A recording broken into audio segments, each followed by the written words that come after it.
Form ಕೋಳಿ ಮೊಟ್ಟೆಯನ್ನ ತಿನ್ನೋಕ್ಕೂ ಮುನ್ನ ಈ ಸ್ಟೋರಿಯನ್ನ ಒಮ್ಮೆ ನೋಡಿ. ಗಲೀಜು ಸ್ವಚ್ಛತೆ ಕಾಪಾಡದೆ ಕೋಳಿಗಳ ಸಾಕಾಣಿಕೆ ನಡೀತಾ ಇದೆ. ಈಗಾಗಲೇ ಮೊಟ್ಟೆ ತಿಂದ್ರೆ ಕ್ಯಾನ್ಸರ್ ಬರುತ್ತೆ ಅನ್ನೋ ಸುದ್ದಿ ಎಲ್ಲೆಡೆ ವೈರಲ್ ಆಗಿದೆ.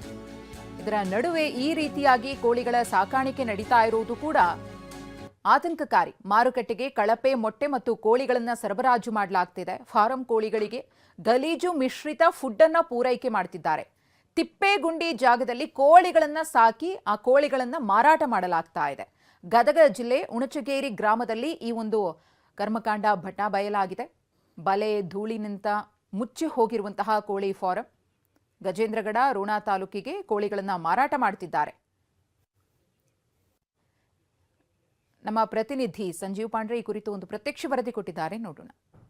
ಈ ಕೋಳಿ ಫಾರ್ಮ್ನಲ್ಲಿ ಮೊಟ್ಟೆ ತಿಂದರೆ ನಿಮ್ಮ ಜೀವಕ್ಕೆ ಅಪಾಯ ಗ್ಯಾರಂಟಿ. ಈ ಕೋಳಿ ಫಾರ್ಮ್ ನೋಡಿದರೆ ಪಕ್ಕ ತಿಪ್ಪೆ ಗುಂಡಿಕ್ಕಿಂತಲೂ ಕೂಡ ಕನಿಷ್ಠಿದೆ. ಗದಗ ಜಿಲ್ಲೆಯ ಗಜೇಂದ್ರಗಡ ತಾಲೂಕಿನ ಉಣಚಗೇರಿ ಗ್ರಾಮದ ಬಳಿ ಇರುವಂಥ ಇದು ಕೋಳಿ ಫಾರ್ಮ್.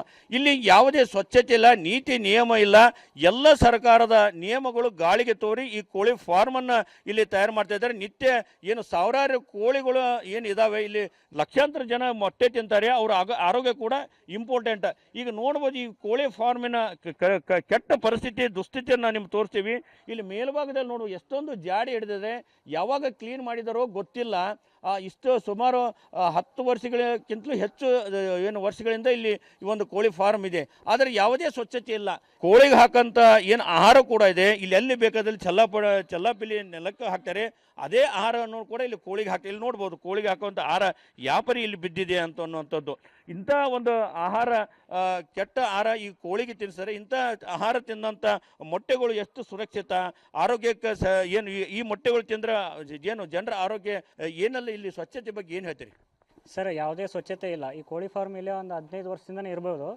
ಇದು ನೋಡಿ ಬೂತ್ ಬಂಗ್ಲೆ ಇದ್ದಂಗೆ ಐತೆ. ಅಧಿಕಾರಿಗಳು ಬರ್ತಾರೆ, ಎಲ್ಲ ಸ್ವಚ್ಛತೆ ಐತಿ, ರಿಪೋರ್ಟ್ ಕೊಡ್ತಾರೆ, ಹಿಂಬರನೂ ಕೊಡಲ್ಲ. ಇದು ಆರೋಗ್ಯದ ಮೇಲೆ ಗಜೇಂದ್ರಗಡ ಇದು ಆಯ್ತು ಸುತ್ತಮುತ್ತ ಇದ್ರ ಮೇಲೆ ಆರೋಗ್ಯ ತಿಂದವ್ರು ಹೆಂಗೆ ಬದುಕ್ತಾರೋ ಎಲ್ಲೋ. ಹಿಂಗೆ ಮೊನ್ನೆ ಆದ ಮೊಟ್ಟೆಯಲ್ಲಿರೋ ಕ್ಯಾನ್ಸರ್ ಬಂತು ಅಂದರು. ಈಗ ಈ ಪರ ಇದೆಲ್ಲ ಇದ್ದರೆ ನಿಜವಾಗ್ಲೂ ಕ್ಯಾನ್ಸರ್ ಅಲ್ಲ, ಯಾವುದಾದ್ರೂ ರೋಗ ಬಂದು ಸತ್ತು ಹೋಗ್ತಾರೆ ಜನ. ಇದ್ರ ಬಗ್ಗೆ ಅಧಿಕಾರಿಗಳು ಯಾವ ಕ್ರಮ ತೊಗೊತೀರಿ? ಏನು ಜನರನ್ನ ಹಿಂಗಾಗ್ಬಿಟ್ಟು ಹಿಂಗೆ ಈ ಬೂತ್ ಬಂಗ್ಲೆ ಇದ್ದಂಗೆ ಹಿಂಗೆ ಇಟ್ಕೊಂಡು ಏನು ಸಾಯಿಸ್ತಿರೋ ಏನೋ ತೀರ್ಮಾನ ಮಾಡಿಬಿಟ್ಟಿರೋ?